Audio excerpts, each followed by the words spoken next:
বাবা আমার 9 বছরের মাকে এখন থাকতে পারবো। হ্যালো এভরিওয়ান, আমি প্রীতি আর তোমরা দেখছো প্রীতি সিরিজের নতুন একটি ব্লগে তোমাদের সবাইকে স্বাগত জানাই।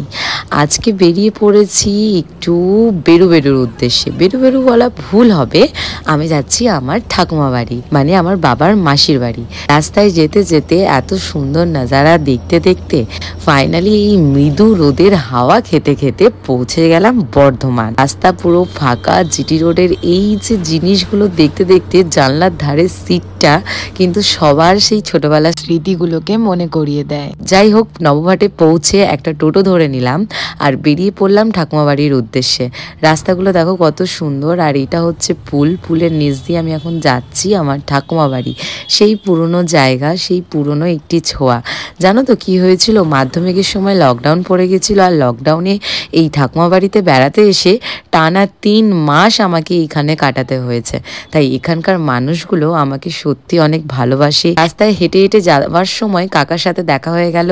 কাকা বলছে চ, তোর সাথে যখন দেখা হয়ে গেল তোকে ছেড়ে দিয়ে আসি।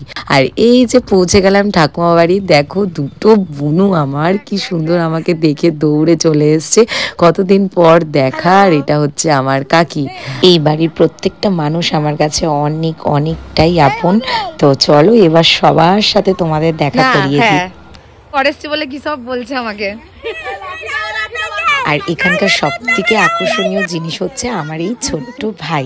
এর সাথে থাকলে তোমাদের সারা দিনটা এমনিতেই কেটে যাবে। চলো দেখো কি কি করছে আমার সাথে।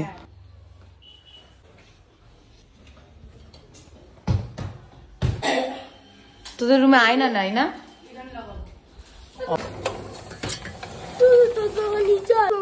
কোথায় যাবি? আমি যেখানে নিলে আমার সাথে চল। ওদের তুই ছোট, তুই মাকে ছাড়া থাকতে পারিস? পারিস? তুই যদি কেঁদেছিস?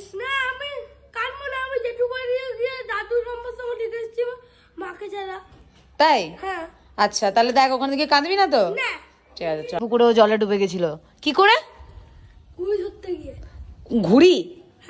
দেখো গাইস, এই ঘুড়ি ধরতে গিয়ে এই জলের মধ্যেও ডুবে গেছিল। কে বাঁচালো? আমার একটা বন্ধু। বা দেখো গাইস, একটা বাচ্চা ছেলেকে ওর বন্ধু বাঁচিয়েছে। এই খা, দুটো খাবি। এটা হচ্ছে কাকিদের বাড়ির পাশে একটা ছোট্ট পুকুর টাইপস। এখানে অনেক মাছ আছে। লকডাউনে অনেক মাছ ধরেছি আর এই জলে অনেক খেলেছি। আর এই যে এটা হচ্ছে আমার ঠাকুমা বাড়ি। চলো দেখো, ওই ভেতরে একজন আছে স্পেশাল মানুষ। কেমন আছো? ভালো আছি। তুমি কেমন আছো? একদম বিন্দাস। আমাকে ছাদের উপরে দেখাতে নিয়ে যাচ্ছে ওর ঠাকুর ঘর। ওর ঠাকুর ঘরেও নাকি ওর মতনই একটা ছোট্ট গোপাল আছে। তো সেটাই আমাকে দেখাতে নিয়ে যাচ্ছে। তার সাথেও দেখো কি দেখাচ্ছে আমাকে। এটা হচ্ছে সাপের খোলস। তার মানে বুঝতে পারছো কতটা ডেঞ্জারাস একটা ব্যাপার। সেখানে ওর মনে কোনো কিন্তু ভয় ডর নাই। ওরা বলছে দেখ দেখ সাপের খোলস, তোর গায়ে ছেড়ে দেবো। কতটা বদমাস বলো। ভেতরে যাবো না সোনা। হ্যালো,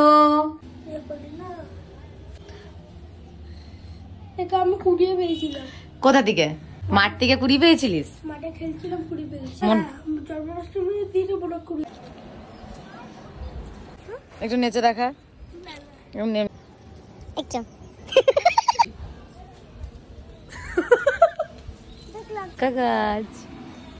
মুম্বাই লঙ্কা। আমার 9 বছর, আমি মাকে ছাড়া একা থাকতে পারবো, তুই নিয়ে চল। আর যদি কাঁদিস? আর যদি না কাঁদে? আর যদি কাঁদিস? কাঁদলে তুই আবার মাকে ভুল করবি, মা নিয়ে যা। হ্যাঁ, এ বাবা, ঘন্টুটা দেখে নিলাম। যা, রান্না করতে পারিস? বাস, আমার আর কোনো চিন্তা নেই গাইস। এরা দুজনে রান্না করতে পারে, আরো একজন গেছে স্নান করতে, এখনো স্নান করা হয়নি। সবাই রান্না করতে পারে। আমি যে কারণে ওদেরকে নিতে এসেছি, আমার কাজটা সাকসেসফুল।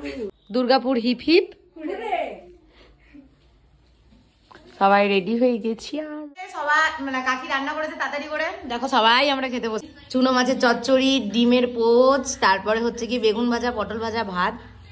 তারপরে হচ্ছে গিয়ে মাংস, তারপরে হচ্ছে কি পনির। এই যে কষ্ট করে একজনকে মানানো হয়েছে।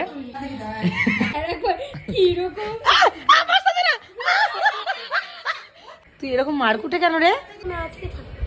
আজকে থেকে কি করব? তুই আমাকে মারছিস।